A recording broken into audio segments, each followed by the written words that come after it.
오늘 본문을 포함한 열왕기상 8장은 솔로몬 왕이 그 유명한 성전 건축 공사를 이제 다 마무리했고요. 그러면서 그 성전을 하나님께 봉헌하는 낙성식 이 장면을 기록하고 있습니다. 여러분, 이 낙성식 성전 봉헌 제사는 전 국가적인 또는 전 국민적인 이런 행사로 진행이 됐습니다. 오늘 본문 2절 말씀에 보면 이스라엘 모든 사람들이 다 모였다 그랬고, 또 5절에는 솔로몬 왕과 그 앞에 모인 이스라엘 회중이 그와 함께라고 했습니다. 그리고 본문 뒤에 22절에 보시면 솔로몬이 여호와의 제단 앞에서 이스라엘 온 회중과 마주서서 하늘을 향하여 손을 펴고 이렇게 말씀하고, 또 본문 한참 뒤에 65절에 가면 그때 솔로몬이 7일과 7일 도합 14일간을 우리 하나님 여호와 앞에서 절기로 지켰는데, 하맛 어귀에서부터 애굽 강까지의 온 이스라엘의 큰 회중이 모여 그와 함께 하였더니 이렇게 기록하고 있습니다. 그러니까 이 오늘 성전 봉헌식이 얼마나 크게 열렸는지, 성대하게 열렸는지 알 수 있는 내용의 말씀들입니다. 그런데 이 큰 봉헌 제사의 활용 정점, 즉 클라이막스는 뭐냐면 바로 여호와 하나님의 언약궤를 지성소라고 하는 곳에 안치하는 일입니다. 오늘 본문 1절에서 바로 그 내용을 밝히고 있습니다. 이에 솔로몬이 여호와의 언약궤를 다윗성 곧 시온에서 메어 올리고자 하여 이스라엘 장로와 모든 지파의 우두머리 곧 이스라엘 자손의 족장들을 예루살렘에 있는 자기에게로 소집하니, 여호와의 언약궤를 안치하기 위해서 회중들을 모은 거예요. 여러분, 이 언약궤는요, 이스라엘 백성들이 출애굽하는 동안에 광야에서 제작한 것인데, 그 언약궤 안에는 세 가지가 들어있어요. 하나는 만나를 담은 항아리, 그리고 십계명이 새겨진 돌판, 그리고 죽은 나무였다가 싹이 난 아론의 지팡이, 이렇게 들어있지 않습니까?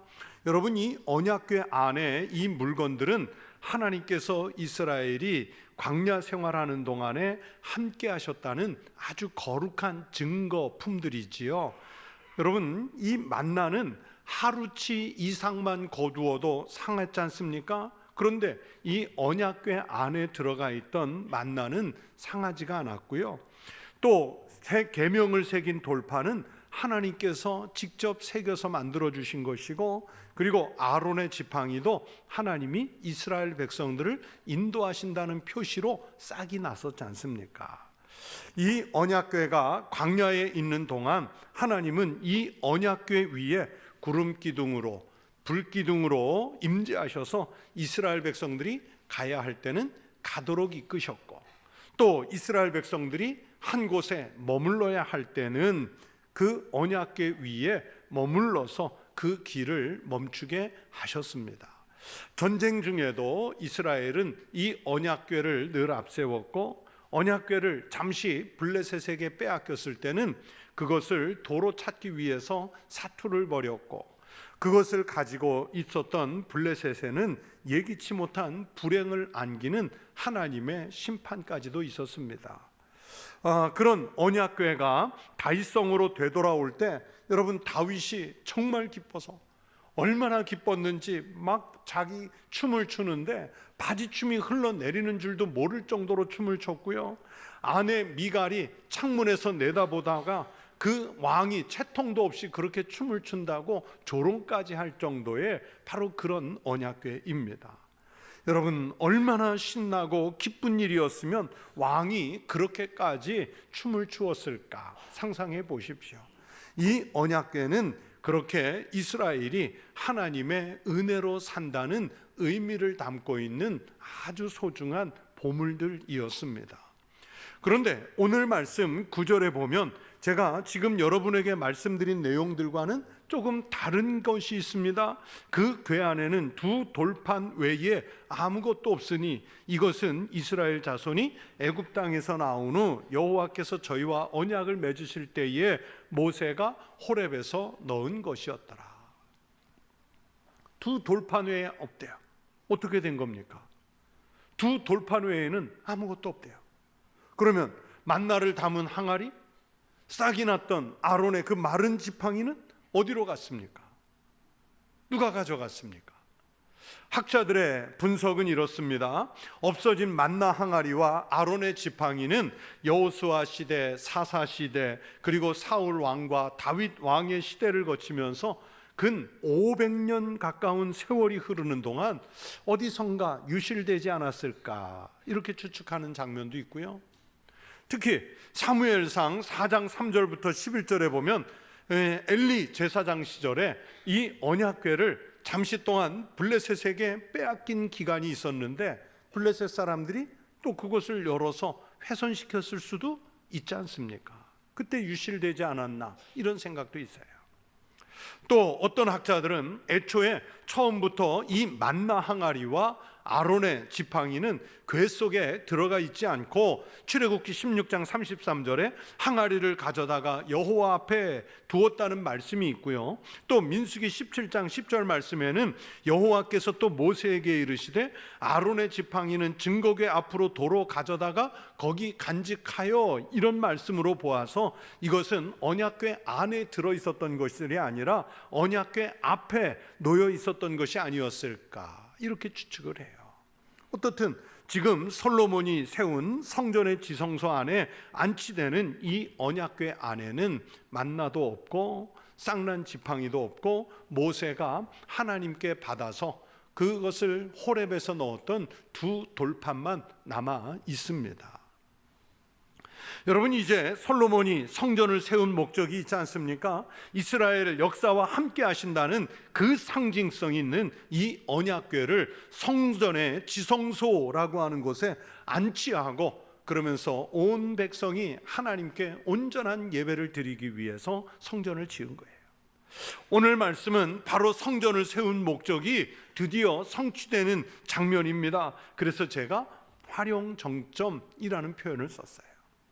여러분, 모든 것이 훌륭하게 완성된 성전에 언약궤가 안치되는 순간 성전 안에 하나님의 영광이 가득 찼다. 오늘 본문이 말씀해요. 얼마나 놀라운 영광인지 본문 10절 11절에서 이렇게 말씀합니다.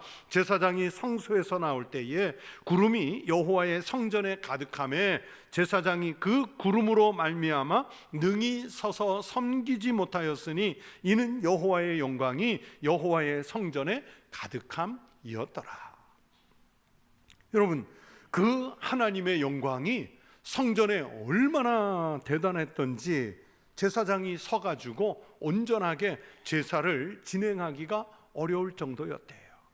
저는 그래서 이 말씀을 읽으면서 생각했어요. 하나님의 영광이 우리 천국교회 안에도 그냥 온전히 가득해가지고 제 하나님께서 제 입을 막아버려서 목회자가 설교도 제대로 못하고 또 목회자가 예배 집례도 제대로 못하고 또 말씀을 듣기 위해 이곳에 와 있던 성도들도 하나님의 영광 앞에 온전히 납작 엎드릴 수밖에 없는 그런 상황이었으면 얼마나 좋을까.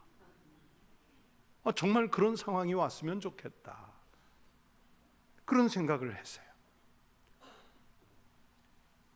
원래 하나님의 영광이요 정말 강렬하면 우리 인간이 직접 대면할 수가 없어요. 출애굽기 33장 20절에서 성경이 이렇게 말씀하십니다. 또 이르시되 네가 내 얼굴을 보지 못하리니 나를 보고 살 자가 없음이니라. 여러분, 하나님의 영광에 둘러싸이고 하나님의 영광을 우리가 직접 대면하면 우리는 꼼짝을 못합니다. 그 영광을 느끼지 못하고 알지 못하는 사람들이 하나님 앞에서 까부는 거예요. 하나님의 성전 앞에서 까부는 거예요. 하나님의 영광에 사로잡히면 우리는 엎드릴 일밖에 없어요.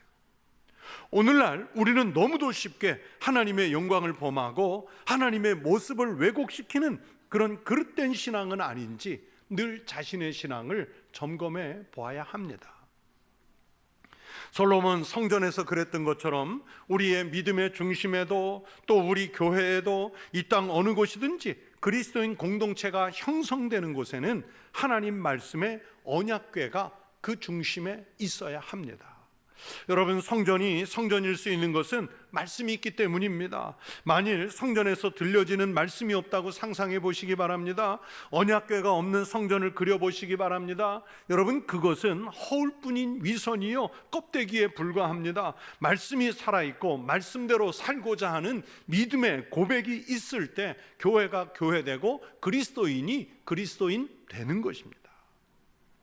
예배당 건물을 화려하게 세우고 값비싼 가구들로 치장을 하고 예술적 가치가 뛰어난 스테인드 글라스로 창문을 만들고 화려한 불빛의 조망이 비쳐서 눈에 보기에 좋은 건물 얼마든지 세울 수 있지요. 그러나 그 안에 아무리 화려하게 지었어도 그 안에 언약궤가 없고 그 안에 살아있는 하나님의 말씀이 없으면 여러분, 그곳은 간판만 교회이지 교회로서 신앙적인 경외심, 하나님의 영광을 드러낼 수 없습니다. 언약궤가 없는 화려한 건물은 온전한 성전이 아닙니다. 광야에 있던 초라한 초막일지라도요, 여러분, 거기에 언약궤가 있고 하나님의 임재가 나타나고 그곳에 하나님이 말씀이 살아 역사하면 광야의 초막으로 있을지라도 바로 그곳이 성전이 되는 줄로 믿습니다. 언약궤라는 것, 이것 자체가 하나님은 아니에요. 하지만 이스라엘 백성들이 고통을 겪을 때 또는 반대로 기뻐할 때 모든 경험을 함께 하신 하나님의 임재를 눈으로 확인시켜 주었던 것이 언약궤이지 않습니까? 은총의 수단이에요. 그래서 이스라엘이 하나님의 백성 된 것을 확인하는 그 은혜의 상징이 바로 오늘 본문에 등장하는 언약궤이고, 그 언약궤가 비로소 성전에 안치되는 장면이니까 여러분, 전 국민이 온 마음을 온 정신을 집중해서 지켜볼 수밖에 없었습니다. 언약궤가 이렇게 성전에 안치된다는 것은 이제 이스라엘 민족이 광야와는 다른 환경에 살지만 광야에서 하나님만 의지해서 살 수밖에 없었던 것처럼 지금 정착해서 사는 이곳에서도 하나님만 의지해서 살겠다는 신앙의 다짐으로 이 언약궤를 성전의 가장 소중한 곳 지성소에 안치하고 있습니다. 여러분, 우리는 늘 이스라엘 공동체를 신앙의 모델로 삼고 싶어 합니다. 특별히 광야에서 온전히 전적으로 하나님만 의지해서 살아야 했던 이 이스라엘의 출애굽 40년 여정은 우리를 구속하시는 하나님의 섭리를 가장 잘 보여주고 있습니다.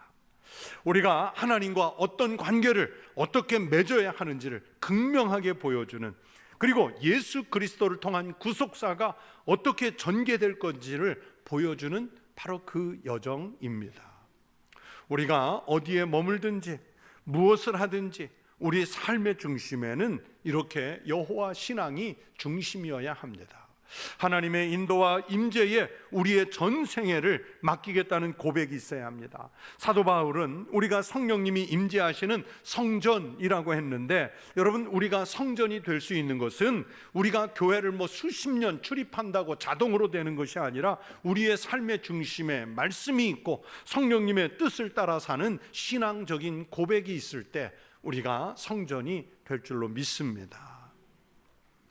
사상, 철학, 이념, 여기에는 이즘이라는 것이 있죠. 무슨 주의라는 뜻인데, 이 이즘, 주의는 인간이 무엇을 좇아서 사는지를 사상적으로, 철학적으로 혹은 이념적으로 정리한 거예요. 그래서 예를 들어서 제국주의 그러면 절대 권력에 의지해서 사는 것이고, 자본주의 그러면 그 어떤 사회적 가치보다 자본을 쫓아 사는 사회를 일컫는 말입니다. 공산주의 그러면 그 철저한 유물사관을 쫓아서 사는 생활 행태를 말하지요. 그런데 우리는 세상의 주의, 철학, 이념을 따라 사는 사람들이 아니라 하나님과 맺은 언약, 즉 신본주의를 따라서 사는 사람들입니다. 사도 바울은요 이렇게 자신의 언약을 선언했습니다. 데살로니가후서 1장 11절 12절에서 말씀합니다. 이러므로 우리도 항상 너희를 위하여 기도함은 우리 하나님이 너희를 그 부르심에 합당한 자로 여기시고 모든 선을 기뻐함과 믿음의 역사를 능력으로 이루게 하시고 우리 하나님과 주 예수 그리스도의 은혜대로 우리 주 예수의 이름이 너희 가운데서 영광을 받으시고 너희도 그 안에서 영광을 받게 하려 함이라. 여러분, 사도 바울의 이 선언이 어떤 의미인가 하면 나의 삶은 온통 하나님께 걸었다. 내 인생을 하나님께 걸었다. 그분이 나를 선택했고 나는 그분에게 응답하여 주님과 언약을 맺었다. 그러므로 나의 삶은 이 언약의 선상에서 언약을 충실히 이행하는 삶을 살아가겠다. 한마디로 하나님의 임재대로 살겠다는 그 약속을 편지에서 썼습니다. 여러분, 그렇게 솔로몬이 이 엄청난 성전을 세워서 전 국민의 관심 속에 지성소에 언약궤를 안치하는 이 일은 전에도 그랬지만 이후로도 이스라엘은 바울의 고백처럼 하나님의 인도하심을 따라서 살겠다는 이런 국가적인 약속을 공개적으로 하고 있는 장면입니다. 이것은요 오늘날 교회에서도 그래야 되고 성도들도 성전으로서 살고자 한다면 말씀이 우리 중심에 모셔져 있어야 합니다. 사도 바울은 고린도전서 6장 19절에서 우리 그리스도인들이 성령을 모신 전, 즉 성전이라고 정의했습니다. 너희 몸은 하나님께로부터 받은 바 너희 가운데 계신 성령의 전인 줄을 알지 못하느냐. 너희는 너희 자신의 것이 아니라. 우리는 성령을 모셨고 우리는 성전이 되었기 때문에 솔로몬이 성전에 안치했던 하나님의 언약과 또 성령의 은혜와 감동이 삶이 우리 심령에 자리 잡고 있어야 합니다. 그런데 여러분, 현실은 어떻습니까? 안타깝지만 예배를 드리는 시간만큼은 성전일 수 있어요. 하지만 예배가 아닌 일상의 삶의 자리로 우리가 돌아나가면 거기에서는 성전이 사라져요.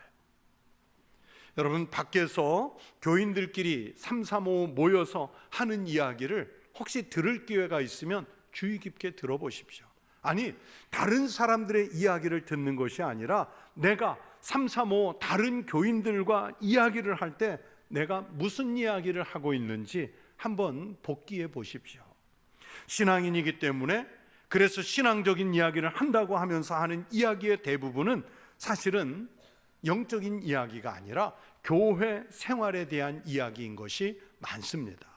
그것도 긍정적이거나 또는 헌신에 대한 이야기가 아니라 부정적이거나 비판적인 내용들 혹은 비난하는 내용들이 많이 주를 이룹니다. 교회 이야기를 하니까 매우 신앙적인 것 같지만 들어보면 실상은 그렇지 않습니다. 오히려 누가 들을까? 주변에서 특히 불신자들이 들을까? 걱정이 될 정도의 이야기들을 합니다. 여러분, 솔로몬이 성전에 언약궤를 안치할 때 왜 거기에 있던 만나는 사라졌고 왜 거기에 있던 아론의 지팡이는 없어졌을까요? 물론 역사 속에서 사라졌을 수도 있고 또 적군에게 빼앗겼을 때 없어졌을 수도 있습니다. 그러면 말씀이 새겨진 돌판은 어떻게 남아서 오늘 봉헌이 되고 있을까? 그런 생각이 듭니다. 그것은 말씀이 있어야 성전이 되기 때문이라고 믿습니다. 물론 이스라엘 역사에서 하나님이 초자연적으로 임재하셨다는 상징으로 만나나 지팡이 중요한 보물이죠. 우리로 말하면 국보급이란 말입니다. 히스기야 왕 시대 때에 히스기야 왕이 가만히 보니까 이스라엘 백성들이 모세가 광야에서 높이 들었던 놋뱀이 있지 않습니까? 그 놋뱀이 보니까 하나님보다 우선인 거예요. 하나님 앞에 기도하고 말씀 듣기보다는 그 우상 앞에 절하는 거예요. 그러니까 우리나라로 치면 국보 1호급인 그 놋뱀을 다 가루로 만들어서 버리잖아요. 여러분, 그렇게 하나님 말씀이 앞서지 않는 건 우상이에요.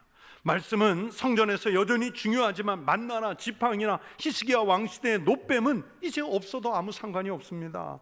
지금도 똑같습니다. 성령의 역사하심이 없고 하나님의 말씀이 없고 성도들의 심령 속에 하나님이 역사하지 않으면 여러분, 교회는 참 초라한 존재로 머물고 말게 됩니다.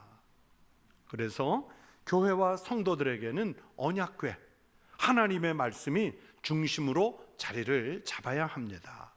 교회와 내 심령 안에 하나님의 언약궤가 자리를 잡으면 그곳이 어느 곳이 되었든지 그 자리가 지성소가 되는 것이고, 지성소가 있는 곳에서 우리는 하나님에 대한 이야기, 하나님이 나를 감동시키셔서 변화시킨 이야기, 하나님이 내게 채우신 은혜에 대한 이야기가 그곳에서 오고 가야 합니다. 여러분, 신앙적 혹은 영적인 이야기를 내 언어로 말할 수 있어야 합니다. 여러분은 영적인 감동을 이야기하고 있습니까? 남 이야기는 그렇게 많이 하면서 내가 하나님의 은혜와 말씀으로 감동된 내 이야기가 있습니까? 여러분, 간증이 왜 어렵습니까? 아직 내가 성전이 안 됐고 내가 교회와 삶의 자리에서 언약궤가 사라져 버렸기 때문입니다.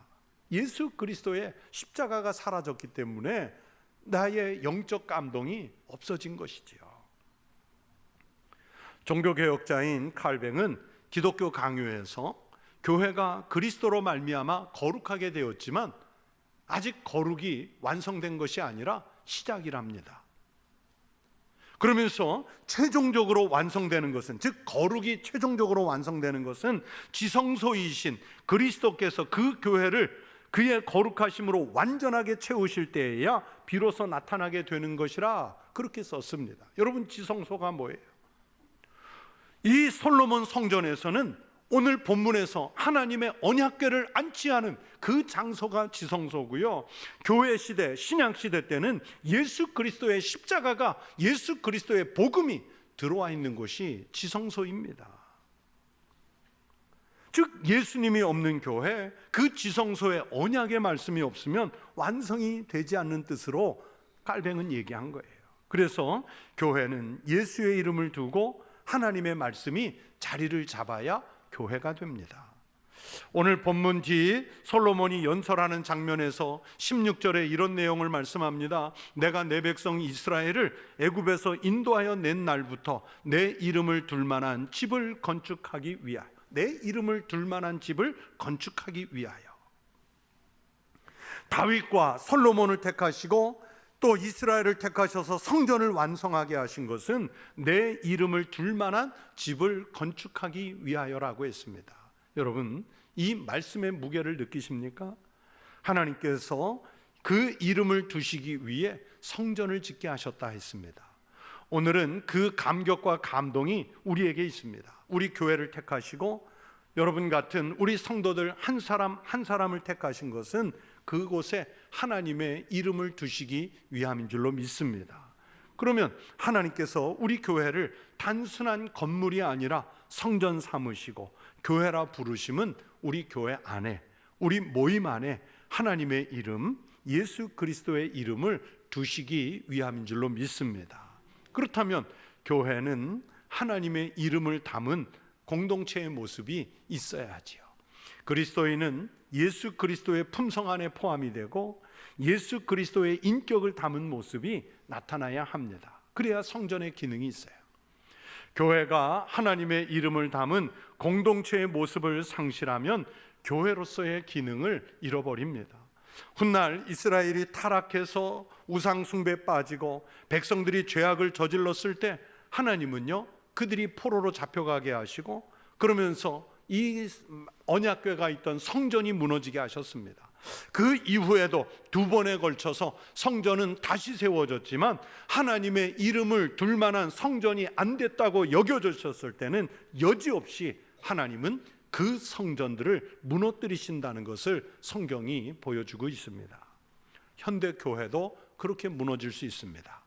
그리스도인이 일상의 삶 속에서 그리스도 이름을 품은 사람으로 살지 못하면 하나님은 우리에게서 그리스도인이라는 이름을 거두어 가실 것입니다. 우리 성도들은, 그리고 우리 교회는 하나님의 말씀으로 성전을 세워가는 공동체입니다. 이 안에 하나님의 이름을 담고 예수 그리스도의 이름을 담고 성령님의 뜻을 담아 온전한 성전을 이루어가는 성도들이 되시기를 축원합니다. 그리고 여러분의 삶의 자리에 이제 돌아가시면 그곳에 하나님의 언약을 두고 사는 성전으로, 그러면서 교회로 만들어가는 거룩한 성도의 삶이 되시기를 주의 이름으로 축원합니다.